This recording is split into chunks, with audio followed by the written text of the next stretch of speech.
Arthurian? How do you say it? Arthurian items? Arthurian? What's going on, YouTube? Today I'm bringing you guys a video on the new patch. Pretty big mid-season patch, and a lot of things got changed. And they introduced some new items, the Arthurian items, I think that's how you pronounce it. They're CDR-based items. Everyone thought coming into this patch that they'd shake up the game a lot. What I think of the items, what I think their niche is, and what role they fill, and just overall whether they're worth it or not, and stuff like that, and what they'll basically be doing to the meta. So I'm just going to go over everything. Some things to keep in mind for these items are that they are very specific items and that they all proc off of your ultimate based on your character. So I'm just going to go ahead and click Achilles and go to the item, go to cooldown. That's where they all lie. On Achilles, you can buy Arondight and Pridwen because Arondight can be bought on warriors and assassins, and Pridwen can be bought on literally everyone. It's the only one of these items that can be bought on everyone. It's a tank item. But yeah, so it's in the cooldown tree. And if you look at these passives, I have to go switch to a mage or a hunter for these two, but if you look at the passives, basically the way they work is that they all proc off of your ultimates and they all give CDR. The idea behind them is you get cooldown when you buy the item. Based on the item, you get 20% or 10%, you know, which obviously lowers the cooldown on your ultimate, which makes it up more often, which makes the passives, which proc they have an internal cooldown of 45 seconds. Some of them, I think one of them has 40, I thought. Maybe they're all 45, I'm not really sure. But basically it just lowers the cooldown of your ultimate so that you can use the items more often, the passives that they have. So it's a nice little internal synergy that they have. And I think they're really cool items, really good additions to the game. However, I don't think all of them are really that good or going to be that worth it. And I'm just going to talk about all of them today. And also keep in mind that I don't know how many people actually played PTS when they introduced these items, so I don't know if they have a ton of data for each item and how good they are. I think overall all these items are like okay balanced, like they're decently balanced. None are really, really OP or none are really, really bad that it's like, why would they even do this? Like they're pretty good stats and good passives for what they are, so they're just going to need a lot of people to play around with them and test them out so they can see what they need to or buff them. So keep that in mind, that they may not be perfectly balanced, but they're in pretty good spots, all of them, at least to go from here. Not saying that they're all good. So anyway, the best Arthur item right now, which is Pridwen. So this is the tank item that you can buy on literally everyone. You can buy it on no matter your character. Every other item is locked to certain classes, which we'll go over. But Pridwen you can buy on everyone.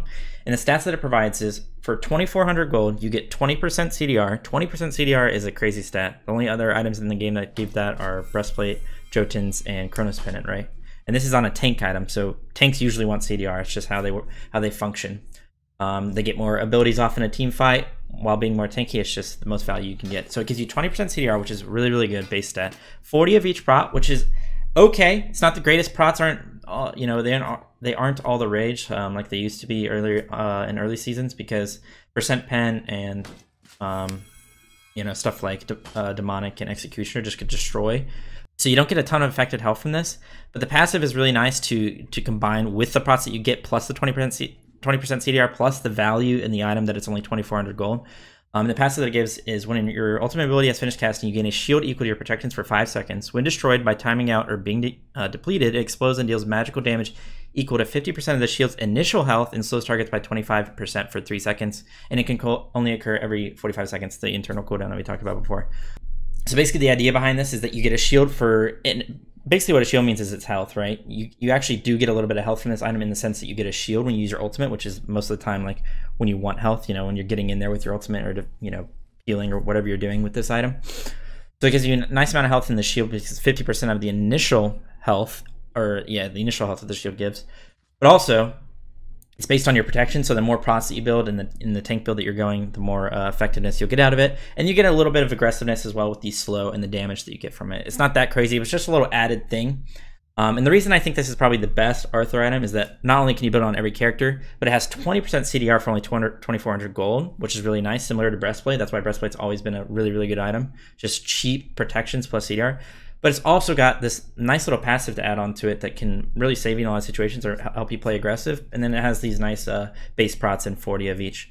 I think with this item, if you combine it with items that give you a ton of health, like stuff like Blackthorn or maybe just another like Gauntlet of Thieves or Head of the Urchin if you're playing support, or maybe even in solo, you're going to get a ton of effective health out of it. You're going to get tons of prots for each physical and magical.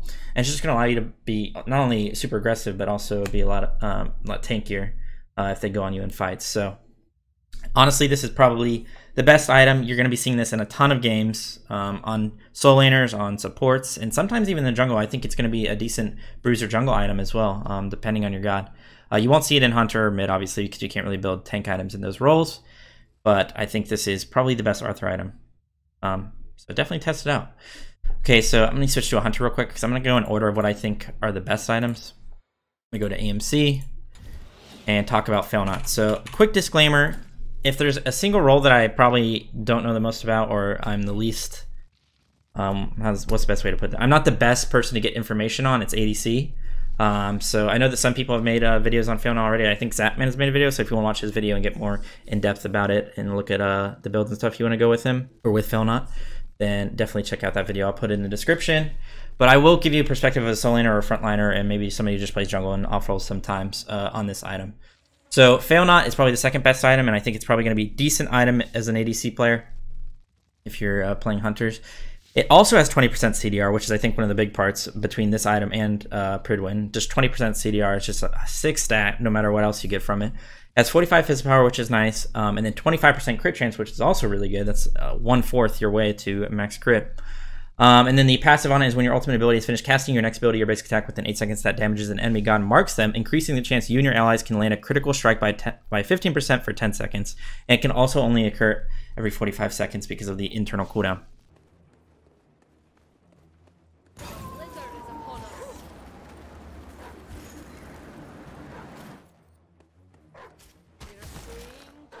NANI?!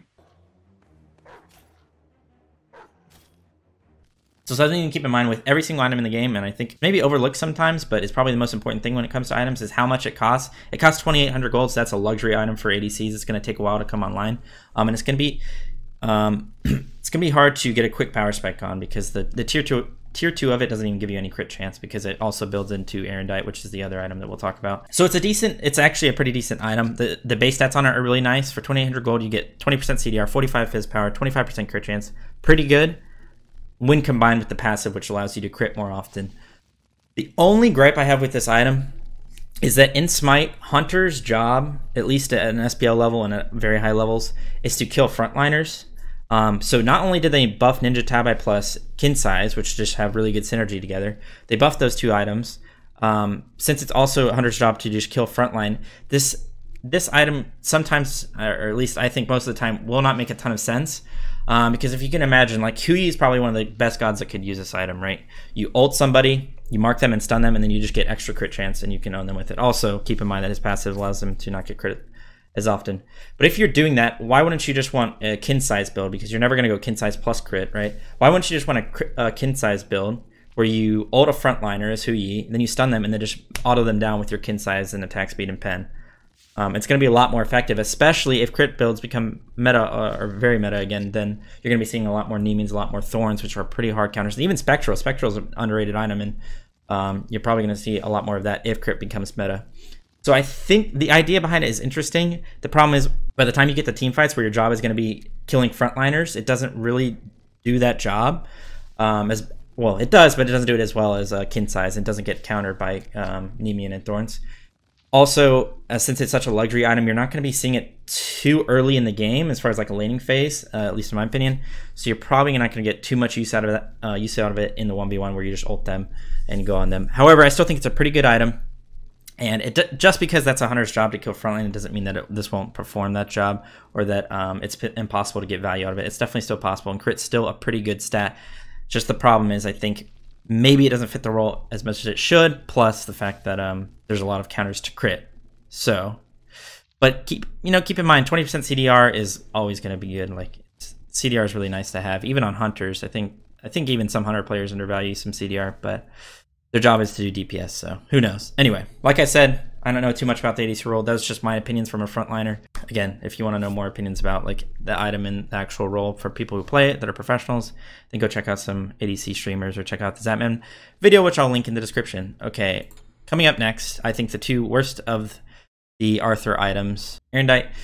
So 10% CDR and 55 physical power are the only base stats you get on this item. Right away, that's a clear indication that it may not be the best item, because that's not a ton of stats. Both these items, not only do they have more CDR, but they also have an extra stat added onto it. added onto it. They both have, this one has obviously the prots, and that one has crit chance plus power plus the CDR. So this one only has 55 physical power. That's a lot of power, but it only has that as a second stat. Then it also only has the 10% CDR, and the passive is when your ultimate ability is finished casting, revealing all enemy gods within. The way they wrote this is kind of awkward, but reveal all enemy gods within 120 units for 8 seconds. While moving towards revealed enemies, you gain 30% movement speed. When first striking a revealed target, they can take an additional 40 plus 30% of your physical power, and then again, the internal cooldown is 45 seconds. So the idea behind this is you just go super aggressive, you ult in, you gain movement speed, and you just try and dive the character that you're ulting. No matter the character you're playing, a lot of characters can make pretty good use out of the passive, and the passive is kind of the shining light of this item, because again, it doesn't have crazy good base stats. So I can see this being built situationally, specifically on like bruiser jungles, possibly even like Robin and stuff like that, characters like that, that just want to go ham after they ult in. However, I don't know how much it's worth for 2,600 gold, because it's not a ton of damage. You don't get a ton of damage for it. 55 physical power is nice, but you don't get any pen, you don't get any attack speed. You're not really getting a ton of stats that you really want in the jungle. But I could see it being built in like a bruiser build, or just when you're really far ahead and you just want to keep going ham. But again, just the base stats are not that crazy, you know, like the base stats compared to like stone cutting. So they're very similar, except stone cutting obviously gives you movement speed. You get a similar amount of power, but you get 10% movement speed, and then a passive that makes you do a shit ton of damage. 30 protection reduction per auto attack. That's crazy, and it's the same price. Actually, it's 100 gold less, which is surprising. I forgot they buffed stone cutting swords. So just like when comparing it to other options, it's not that great. However, I do think it's niche, but it's just not the best. And then last but not least, okay, Staff of Mirrodin. Okay, that's what it's called. Okay, so right off the bat, 3,000 gold for this item. Like I said before, the most overlooked like stat or thing about items in general building is just how much they cost. That's probably the most important thing. And this thing costs 3,000 gold. So for 3,000 gold, it better have some crazy sick stats. But in reality, it only has 10% CDR compared to these other items, which have 20%, right? So it's got 10%, so it's 10% less, even though it costs 600 gold more than this item. I mean, it's weird to compare them because they're for different characters, or fill different roles, but still 3,000 gold for 10% CDR and 100 magical power. So no pen, nothing that's going to really increase your damage a ton. I mean, magical power is nice, 100 magical power is pretty good, but there's a ton of other items that give you magic power. And when this item was first, like, I guess, leaked or talked about or shown in PTS, everyone was kind of afraid that it was going to completely break the game, but I think it's become really overrated, and I have a few reasons why. Let me read the passive to you first so I can kind of tell you why and explain it. So just like every other item so far, when you finish casting your ultimate, your next non-ultimate ability cast within the next 10 seconds will have no cooldown, but will only deal 70% of its normal damage and healing. And then again, internal cooldown of 45 seconds. So that in theory sounds pretty sick, but the fact that it has a 70% coefficient on it is pretty bad.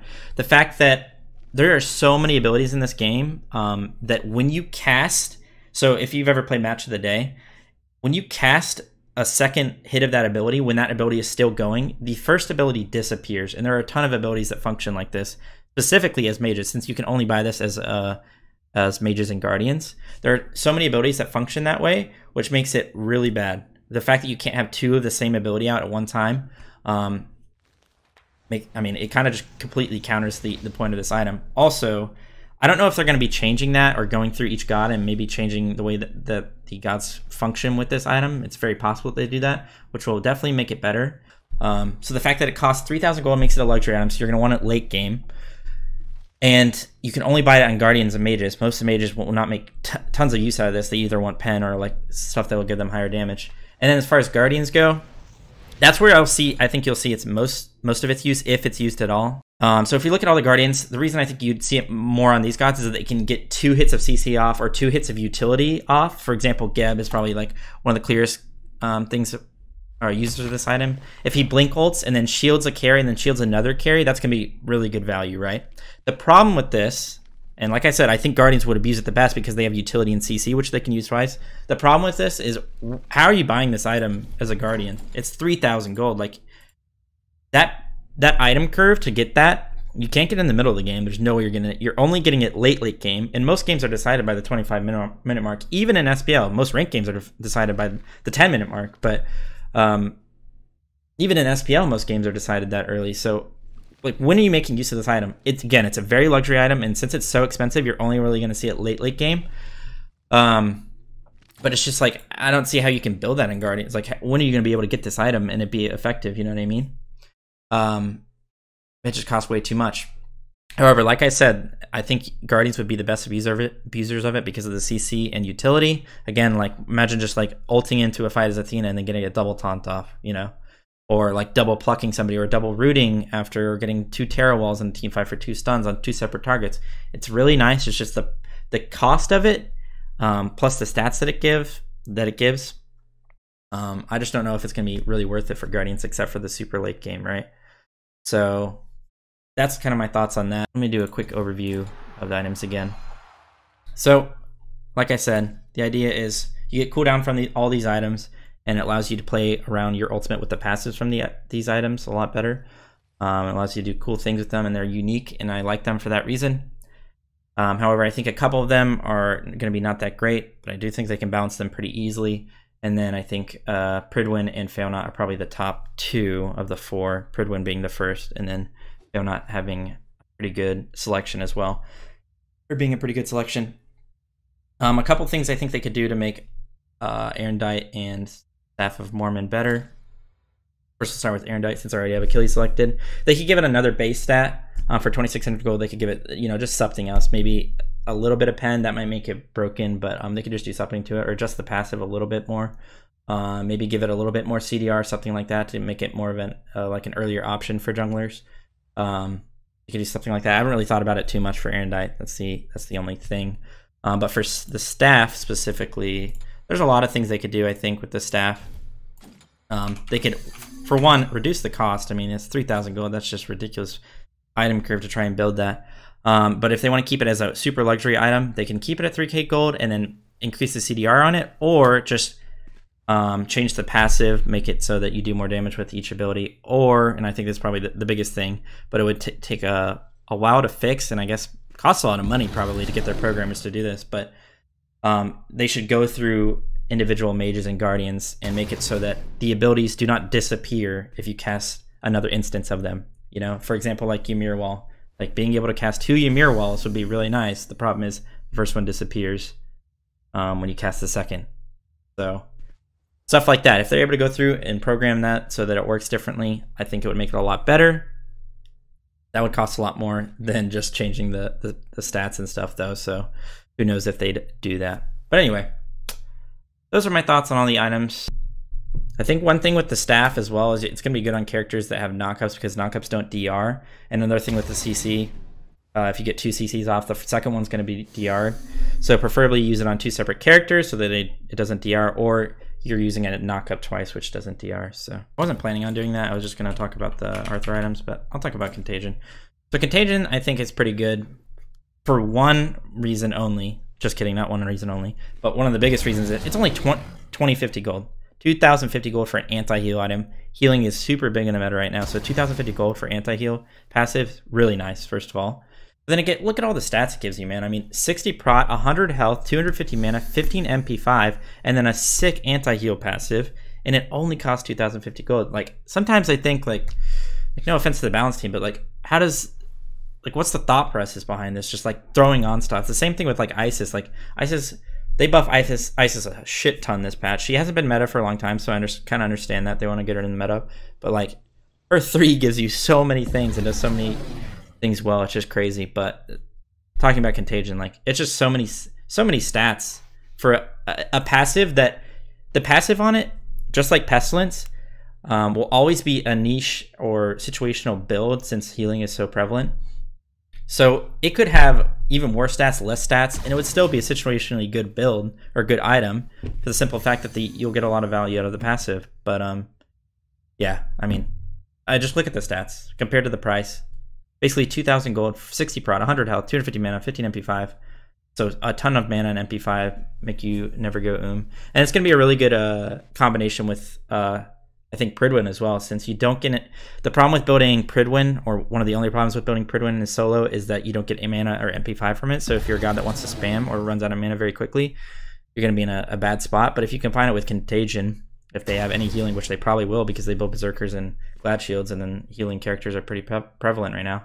Then you can just go Contagion and combine it together, and it's really nice. Plus the fact that you get a little bit of health from it. It's also weird that this is the only item in this tree that gives health. Not really. That's one of the weirdest things about it, is that they just kind of like threw 100 health on it. It was like, here you go. You drop a little bit of prot compared to these other items for it, but anyway, yeah, I think that pretty much covers it. So those are my thoughts on the new Arthur items, and I guess Contagion as well. So I hope you guys enjoyed the video, found it informative. I feel like I missed something on the Mormon staff and maybe didn't cover some other stuff and give my complete opinion on everything, but I talked about pretty much everything I wanted to. If you have any questions or anything like that, if you feel like I didn't cover something, feel free to leave a comment and I'll try to reply to you. So yeah, thanks for watching. I'm going to be trying to make more videos for this new patch in the coming week. However, I do go on vacation next week, so we'll see how much I can get done. But yeah, thanks for watching, guys. I'll see you next time.